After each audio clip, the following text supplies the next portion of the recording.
Picture this. It's 1986 and you're standing trackside at Monaco.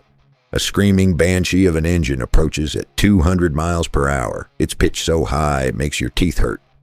The sound isn't the deep roar you expect from a racing car. It's an otherworldly shriek that seems physically impossible. That noise, it's coming from an engine smaller than what's in a modern Honda Civic, spinning at 20,000 RPM and producing over 1,400 horsepower. This is the story of the most insane engines ever created for Formula One. The 1.5-liter turbocharged monsters that nearly killed their drivers and forever changed motorsport. The year was 1977 when Renault rolled into the British Grand Prix at Silverstone with something that made the paddock laugh out loud. While Ferrari, Lotus, and McLaren were running massive 3-liter naturally aspirated engines, the French team showed up with a tiny 1.5-liter V6 that looked like it belonged in a compact car. The British press mockingly called it the yellow teapot because of its constant overheating and the steam pouring from its radiators.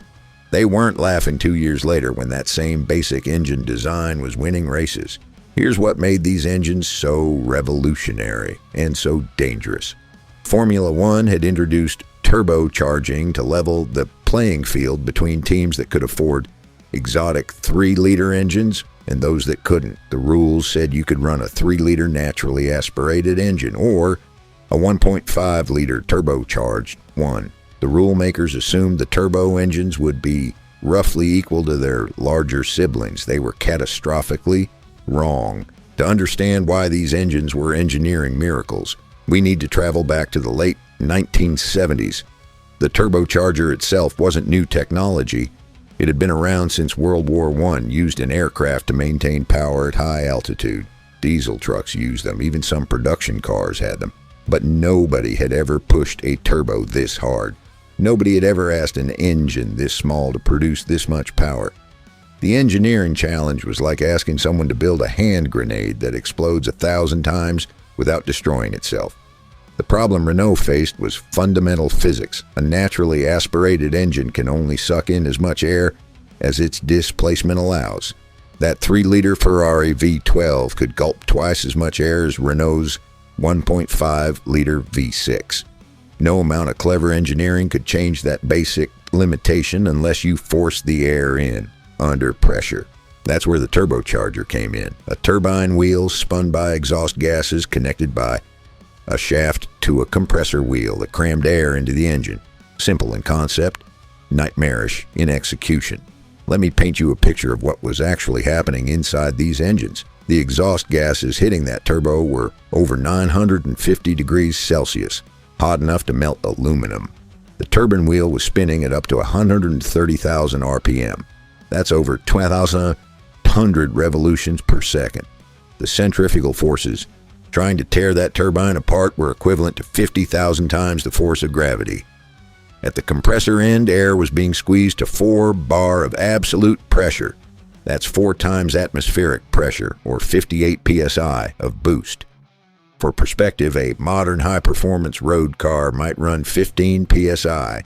These F1 engines were running nearly 4 times that. The heart of the most successful of these engines was BMW's M1213. It started life as someone almost laughably humble. The M10 4-cylinder block that BMW had been using in their road cars since 1961. Legend has it that BMW engineers would source their racing blocks from scrap yards, looking for high mileage units because the repeated heat cycles had stress-relieved the cast iron. Whether that's true or not, what BMW did with that basic architecture was extraordinary. They took that iron block and turned it into a 4-cylinder monster. The bore was 89.2 millimeter, the stroke just 60 millimeter, radically over-square to allow those insane RPM levels. The compression ratio was a relatively modest 7.001.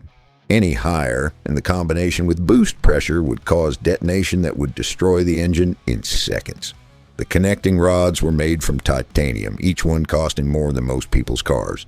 The pistons were forged from aerospace-grade aluminum alloy and were replaced after every race, sometimes after every qualifying session. But here's where it gets really crazy. For qualifying, BMW's engineers would turn everything up to 11. They'd run special qualifying engines that were only expected to last 3-4 laps. These engines had different pistons, different conrods, different valve springs, everything optimized for maximum power with zero regard for longevity. They'd run toluene-based fuel mixtures that were basically rocket fuel, 84% toluene with 16% heptane. This fuel was so exotic that it cost $6 per gallon in 1986, equivalent to about $16 today. The boost pressure for qualifying was utterly insane. While race trim might see 2.5 to 3 bar of absolute pressure, qualifying engines ran up to 5.5 bar absolute. That's 80 psi of boost. The turbocharger was glowing cherry red. The exhaust manifold was approaching its melting point. Oil temperatures exceeded 170 degrees Celsius. The engine internals were experiencing forces that would tear apart any normal engine in milliseconds. The result?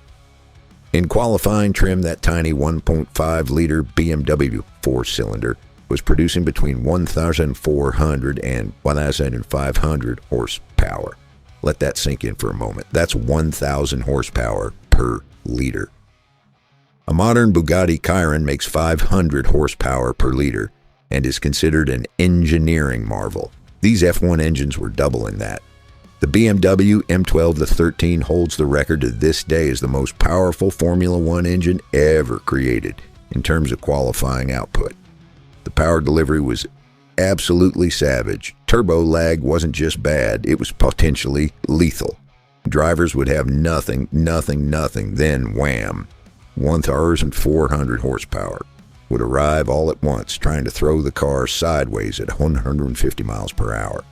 Nelson Piquet, who won the 1983 championship with the BMW engine, described it as like someone kicking you in the back with a giant boot. Drivers had to completely relearn how to drive. They'd brake for a corner, then floor the throttle while still braking to get the turbo spooled up, then try to manage the explosion of power as they turned in. The technical challenges were mind-boggling. At 5.5 bar boost pressure, the intake air temperature after the turbo was over 200 degrees Celsius, far too hot for the engine to use efficiently.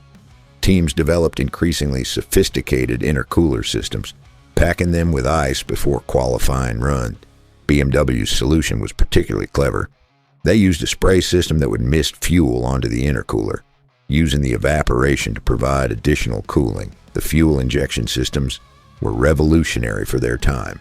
These engines used early electronic fuel injection with primitive ECUs that had less computing power than a modern calculator. Bosch developed special injectors that could flow enough fuel to support 1,500 horsepower while maintaining precise control. At full power, these engines were consuming fuel at a rate of 4 gallons per minute. During a qualifying lap at Monaco, they'd burn through 5 gallons of that exotic fuel mixture in less than 80 seconds. Honda took a different approach with their RA166E V6. Where BMW used brute force with their four-cylinder, Honda applied sophisticated engineering to a V6 architecture. The Honda engine used an 80-degree V angle, unusual for a V6, to optimize the exhaust routing to the turbochargers. Yes, turbochargers plural. Honda used twin IHI turbos, smaller and more responsive than BMW's single large KKK unit. The Honda's party trick was its pneumatic valve springs.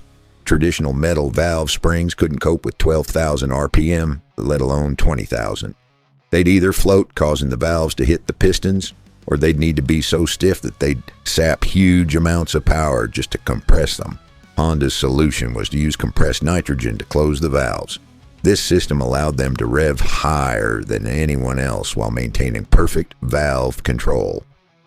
The Honda engine in qualifying trim was producing only about 1,350 horsepower, slightly less than the BMW. But it was more drivable, more responsive, and crucially, more reliable. In race trim running 4 bar of boost instead of 5.5, it still made 1,000 horsepower and could actually finish a Grand Prix. This combination of power and reliability helped Honda-powered cars win consecutive championships in 1987, 1988, 1989, and 1991. Ferrari's response was the Tipo 0332, a 120-degree V6 that was essentially two banks of three cylinders from their successful V12 design. The wide angle allowed them to mount the turbochargers in the valley of the V, keeping the center of gravity low and the packaging tight. Ferrari's engine was the most thermally efficient of all the turbo designs, extracting maximum power from every drop of fuel, crucial when fuel consumption limits were introduced in 1984. But here's what really separated these engines from anything before or since. The development race was absolutely insane. In 1977, Renault's first turbo engine made about 500 horsepower. By 1986, qualifying engines were touching 1,500 horsepower. That's a 200% increase in power from the same basic displacement in just 9 years. Teams were spending astronomical amounts. BMW's engine program cost an estimated $100 million in 1980s money, equivalent to over $3 million today. The arms race got so extreme that the governing body had to step in. In 1987, boost pressure was limited to 4 bar absolute for racing, and pop-off valves were mandated to enforce it. In 1988, it dropped to 2.5 bar. Fuel capacity was slashed from 220 liters to 150 liters. But even with these restrictions, the engines were still making 650 to 700 horsepower in race trim from 1.5 liters. The danger was very real. Drivers were experiencing sustained G-forces that were affecting their vision. The combination of ground effects, aerodynamics, and 1,000-plus horsepower in a car weighing just 540 kilograms meant cornering forces exceeded 5G. Drivers were literally having to do strength training just to be able to turn the steering wheel. Several drivers suffered detached retinas from the extreme forces. The cars were so fast they were outgrowing the circuits. The turbo cars were hitting 200 km/h on the Mulsanne straight at Le Mans during testing. That's not a typo. Formula One cars from 1986 were faster in a straight line than modern F1 cars that have 40 years of additional development. The combination of massive power and minimal drag made them absolute rockets. Reliability was measured in minutes, not races. A qualifying engine might last 20 minutes if you were lucky. Even race engines needed rebuilding every 500 miles. Teams would go through 60-80 engines per car per season. The cost was astronomical, but the performance was worth it. These engines won every single race from 1983 to 1988. Every single one. The technical innovation spillover was enormous. The turbocharger technology developed for these F1 engines directly influenced road car development. BMW's M1213 engine technology fed into their road car turbo programs. Honda's work on these engines led to breakthroughs in metallurgy and combustion chamber design that they still use today. The electronic engine management systems pioneered for these motors became the foundation for all modern engine control systems. So what was actually going wrong that made these engines so fragile? The first problem was heat. At 5.5 bar of boost, the combustion chamber temperatures exceeded 3,000 degrees Celsius. The exhaust valves were glowing white hot. Special sodium-filled valves were developed that used the liquid sodium to transfer heat from the valve head to the stem. Pistons were cooled by oil jets spraying on their undersides, with oil flow rates that would drain the entire oil system of a road car in seconds. The second issue was detonation. At these boost pressures, any hot spot in the combustion chamber could trigger pre-ignition that would blow a hole through the piston in milliseconds. Teams experimented with wild combustion chamber designs, special coatings, and exotic fuel additives to control detonation. Some teams allegedly used illegal water injection systems hidden inside the chassis tubes. The mechanical stresses were beyond anything previously encountered in motorsport. At 20,000 RPM, the pistons were accelerating from 0 to 60 mph and back to 0 again 333 times per second. The peak piston acceleration exceeded 10,000 G. The connecting rod bolts were experiencing tensile loads of over 5 tons. Every component was operating at the absolute limit of material science.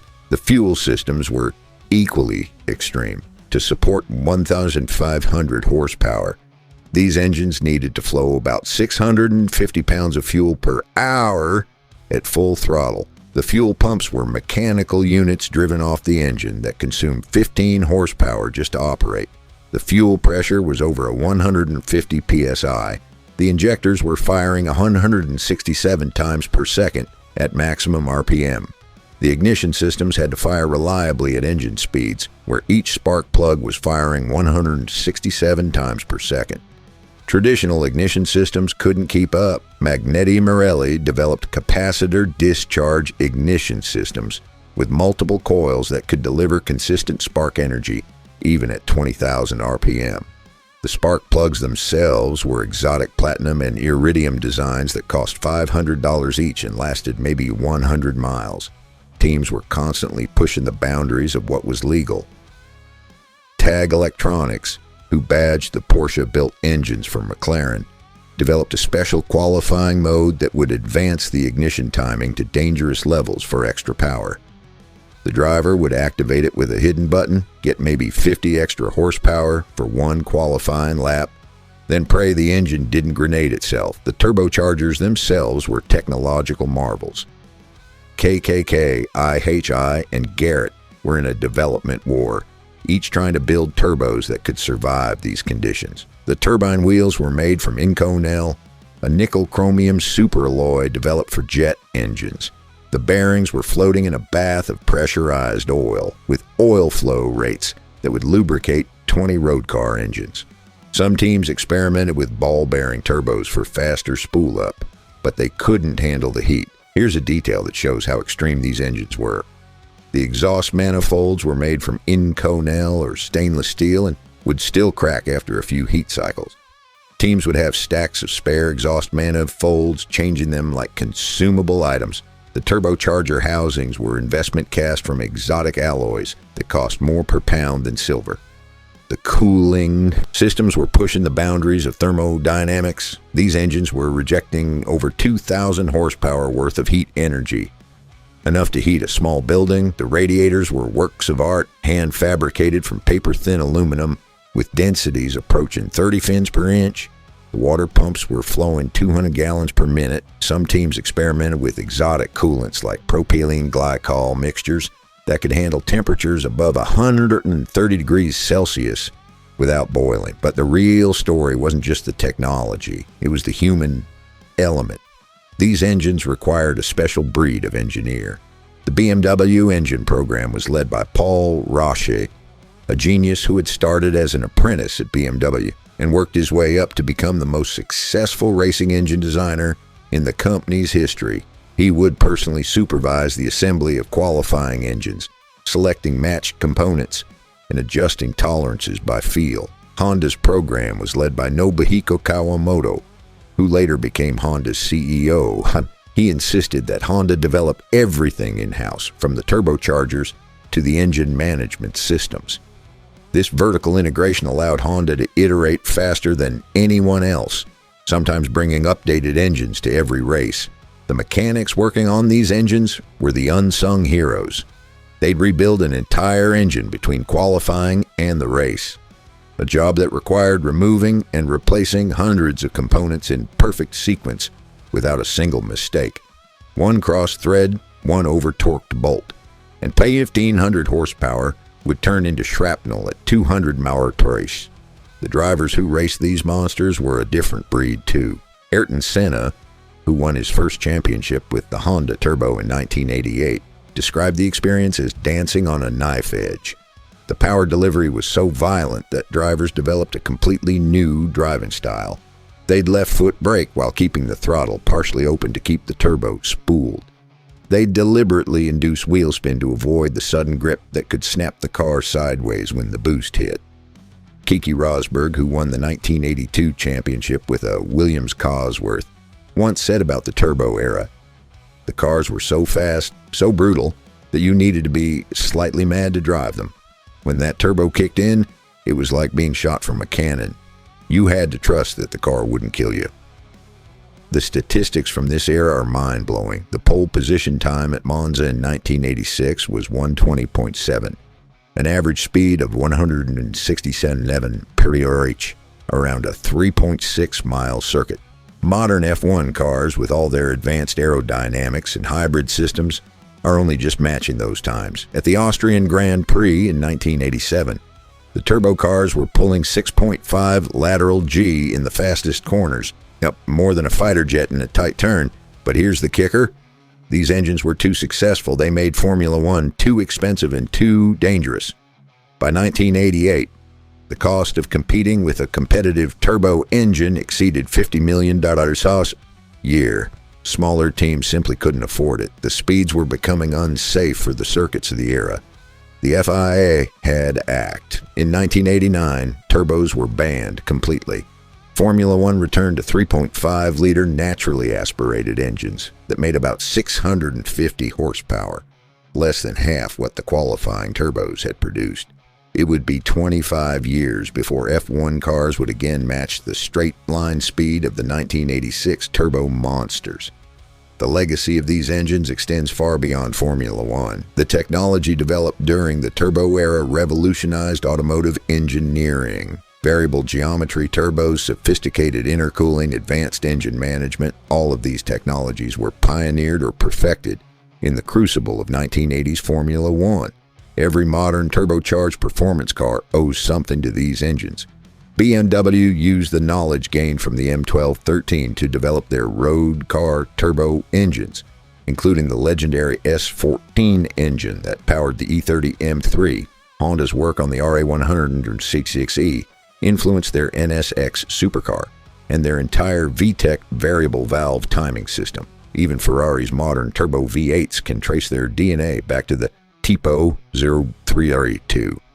The material science breakthroughs were equally important. The exotic alloys developed for these engines found applications in aerospace and other high-performance industries.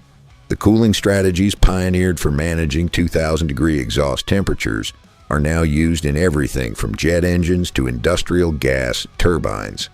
But perhaps the most important legacy was philosophical. These engines proved that there's no replacement for displacement except boost, pressure, and engineering brilliance. They showed that with enough technology and determination, you could make a tiny engine outperform something twice its size. This philosophy drives modern downsizing and turbocharging strategies across the entire automotive industry. Think about this for a moment. A 1.5-liter BMW four-cylinder from 1986 made more power than a modern Bugatti Chiron's 8-liter W16. Sure, it only lasted 20 minutes, but the fact that it was possible at all is staggering. These engines represented the absolute peak of mechanical insanity, a perfect storm of regulation loopholes, unlimited budgets, and engineers freed from the constraints of reliability or reason. Today, Formula One has returned to turbocharged engines, 1.6-liter V6s with hybrid systems. They're incredibly sophisticated, thermally efficient, beyond anything the 1980s engineers could have imagined. They last an entire season, 7 or 8 races, without rebuild, but they make only about 1,000 horsepower combined. They rev to just 15,000 RPM. They're engineering marvels, but they're sensible, controlled, regulated. The 1980s turbo engines were none of those things. They were barely controlled explosions, mechanical violence made manifest, engineering pushed so far beyond reasonable limits that it entered the realm of madness. They represented a unique moment in motorsport, history when the rules allowed engineers to answer a simple question. How much power can you possibly extract from 1.5 liters? The answer was so extreme that the rules had to be rewritten to prevent anyone from ever trying again. When you hear people talk about the good old days of Formula One, this is what they mean, not just the sound, though that 20,000 RPM shriek was absolutely incredible, but the sheer audacity of it all. Engineers building engines they knew would explode just to see how much power they could make first. Drivers wrestling with 400 horsepower in cars that weighed less than a modern Mazda MX-5. Teams spending fortunes on engines that lasted minutes. It was beautiful. It was insane. It was dangerous. It was expensive. It was unsustainable. But for one brief, glorious period in the 1980s, Formula One engineers built the most powerful racing engines the world had ever seen from just 1.5 liters. They took a displacement smaller than a modern economy car and made it produce enough power to shame a top-fuel dragster. They spun engines to 20,000 RPM when most people thought 10,000 was impossible. They turned fuel into horsepower with an efficiency that defied belief. These tiny engines that screamed like banshees and made power like sledgehammers represent the absolute pinnacle of internal combustion insanity. They were the result of what happens when you give brilliant engineers an almost impossible challenge and unlimited resources to solve it. They were too powerful for their own good, too expensive to sustain, and too dangerous to continue. But for those few years when they dominated Formula One, they represented everything beautiful and terrifying about pushing technology to its absolute limit. The 1.5-liter turbo Formula One engines of the 1980s weren't just engines. They were proof that with enough brilliance, determination, and complete disregard for sensibility, engineers can achieve the impossible. They were 1,500 horsepower reminders that sometimes the best engineering happens when you throw out the rule book and ask, how far can we actually push this before it explodes? What's the most insane engine you've ever encountered? Drop a comment below and let me know. If you enjoyed this deep dive into Formula One's most extreme era, make sure to subscribe. We're just getting started exploring the wildest engines ever built. Until next time, keep those turbos spooled.